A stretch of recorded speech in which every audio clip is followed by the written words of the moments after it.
नहीं, अभी कुछ। तो एक आलीशान शाही महल, एक होने वाली रानी और एक ऐसा रहस्य जो सबको उलझा दे। टीवी सीरियल रिमझिम का लेटेस्ट एपिसोड सच में यहाँ सब कुछ दांव पर लगा है। चलिए आज इसी उलझी हुई कहानी की एक एक परत को खोलते हैं और देखते हैं कि आखिर पर्दे के पीछे चल क्या रहा है। सोचिए, महल में जश्न की जोरदार तैयारी चल रही है, लेकिन एपिसोड की शुरुआत होती है एक खौफनाक धमकी से।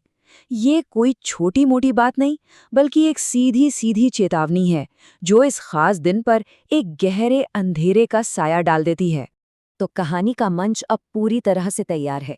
एक बहुत ही बड़ा शाही राज्याभिषेक होने वाला है और इस पर बहुत कुछ टिका हुआ है।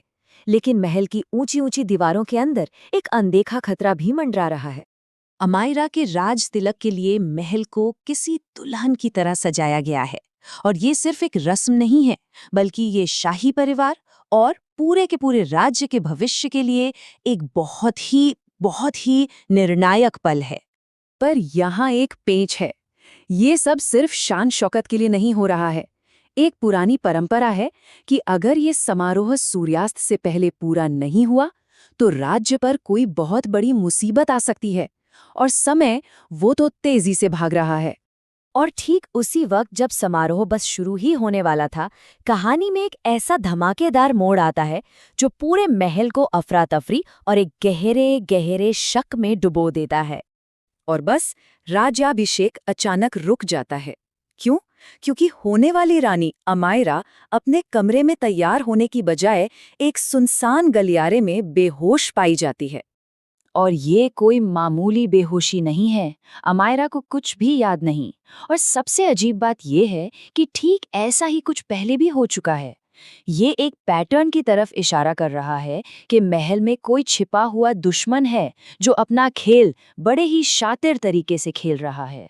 तो सवाल ये उठता है कि आखिर अमायरा के साथ ऐसा किया किसने? अब यहाँ से जांच हमें एक ऐसे तोहफे तक ले जाती है जो दिया तो गया था रक्षा के लिए, लेकिन शायद एक हथियार की तरह इस्तेमाल हुआ।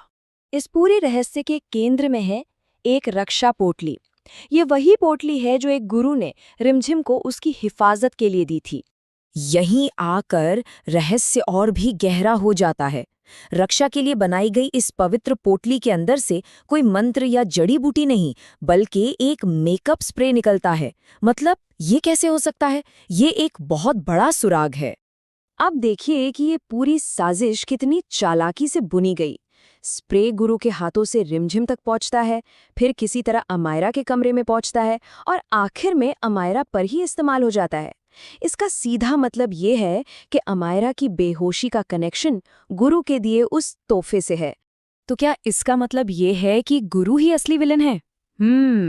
कहानी में एक और बड़ा मोड़ आता है जब पता चलता है कि गुरु का चोला पहने ये शख्स वो है ही नहीं जो वो दिख रहा है। और फिर पर्दा उठता है एक बहुत बड़े राज से।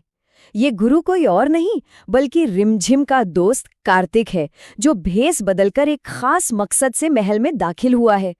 उसके मन में जो चल रहा है उससे उसका असली मकसद साफ हो जाता है। वो विलेन नहीं है, बल्कि वो तो रिमझिम को आने वाले खतरे से बचाने की कोशिश कर रहा है, और वो भी एक गुप्त चेतावनी के जरिए, जिसके लिए उसने स्प्रे को एक सुराग की तरह इस्तेमाल किया है। अमायरा बेहोश पड़ी है और उधर सूरज भी ढलने को है।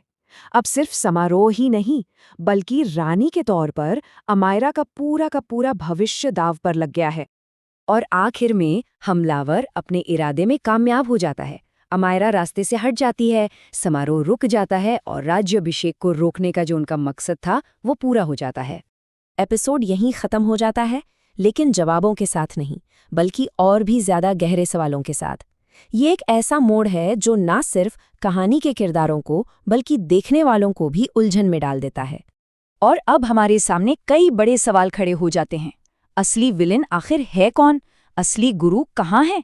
और सबसे बड़ा सवाल, क्या रिमझिम इन बिखरे हुए सुरागों को जोड़कर कभी सच्चाई तक पहुंच पाएगी?